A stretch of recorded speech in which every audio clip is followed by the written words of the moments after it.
Hi everyone, my name is Sascha, and today we're going to be reading Goldilocks and the Three Bears, which is retold and illustrated by James Marshall.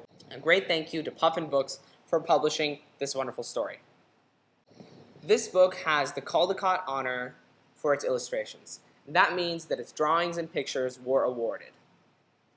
Now, let's read on to find out what happens between Goldilocks and the Three Bears.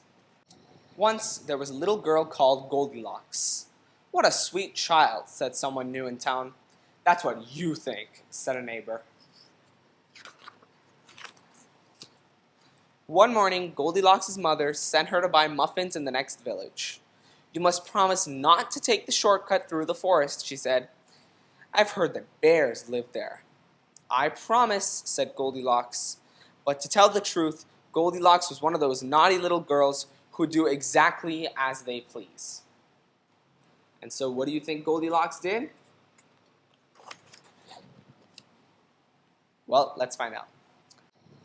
Meanwhile, in a clearing deeper inside the forest, in a charming house all their own, a family of brown bears was sitting down to breakfast.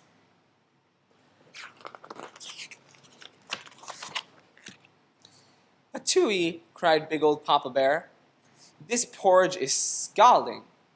I've burned my tongue." "I'm dying," cried Baby Bear. "Now really," said Mama Bear, who was of medium size. "That's quite enough." "I know," said Papa Bear. "Why don't we go for a spin while the porridge is cooling?" "Excellent," said Mama Bear. So they got on their rusty old bicycle and off they went. A few minutes later, Goldilocks arrived at the bear's house. She walked right in without even bothering to knock. Do you think Goldilocks did the right thing? No, of course not. You should never go into someone's house if you don't knock first or if you don't know them. That's not nice. So anyways, Goldilocks walked right in without even bothering to knock.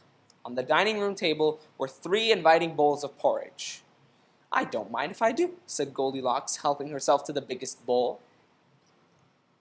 I don't think that's a very kind thing of Goldilocks to do. She shouldn't take what isn't hers, right? But the porridge in the biggest bowl was much too hot. "Patooey," cried Goldilocks, and she spat it out. Next, she tasted the porridge in the medium-sized bowl, but that porridge was much too cold. Then Goldilocks tasted the porridge in the little bowl, and it was just right. Neither too hot nor too cold. In fact, she liked it so much that she gobbled it all up. Feeling full and satisfied, Goldilocks thought it would be a great fun to have a look around. Right away she noticed a lot of coarse brown fur everywhere. "They must have kitties," she said. Do they have kitties, or is the brown fur for something else? What do you think? I sure know I think the brown fur is because they're bears.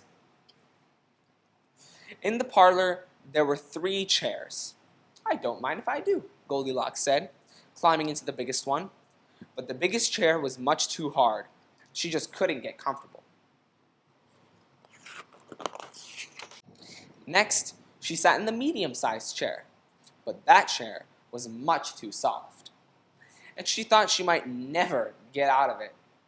Then Goldilocks sat in the little chair, and that was just right. Neither too hard nor too soft. In fact, she liked it so much that she rocked and rocked until the chair fell completely to pieces. Do you see anything wrong with what Goldilocks is doing? Well, I know I sure do. She just broke something that wasn't hers.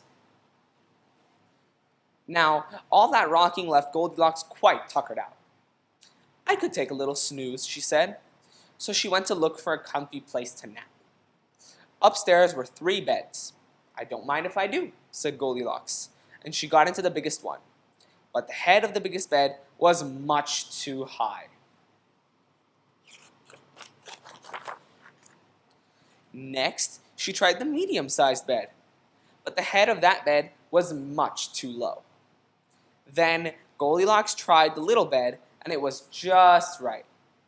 Soon, she was all nice and cozy and sound asleep. She did not hear the bears come home. Oh no, what do you think's going to happen? The bears are home.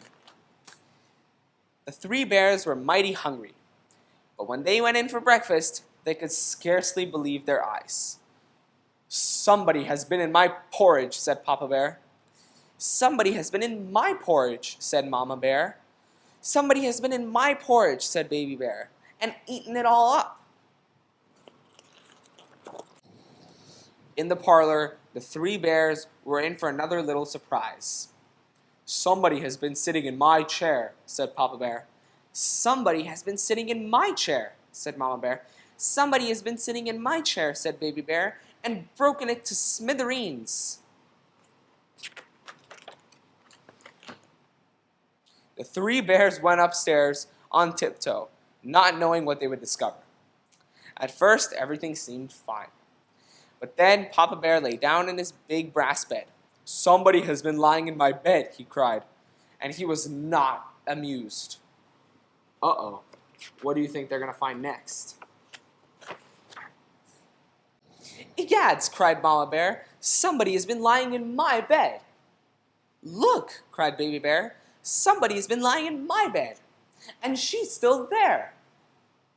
Who do we think they're talking about? None other than Goldilocks. "Now see here," roared Papa Bear. Goldilocks woke up with a start, and her eyes nearly popped out of her head.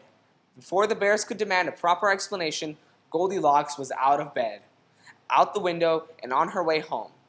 "Who was that little girl?" asked Baby Bear.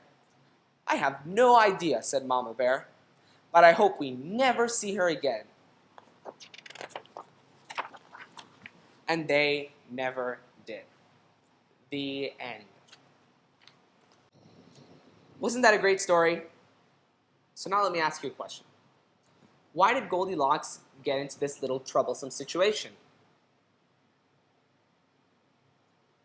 You're correct. It's because she went into the bear's house. Do you see anything wrong with what Goldilocks did? Well, I know I sure see something wrong. She shouldn't have gone into a house that wasn't hers without permission. She shouldn't have eaten food that wasn't hers, and she shouldn't have used things that didn't belong to her. If she had just been polite and not done those things, none of this would have happened. Once again, this story was called Goldilocks and the Three Bears. My name is Sascha. Thank you very much. Have a great day.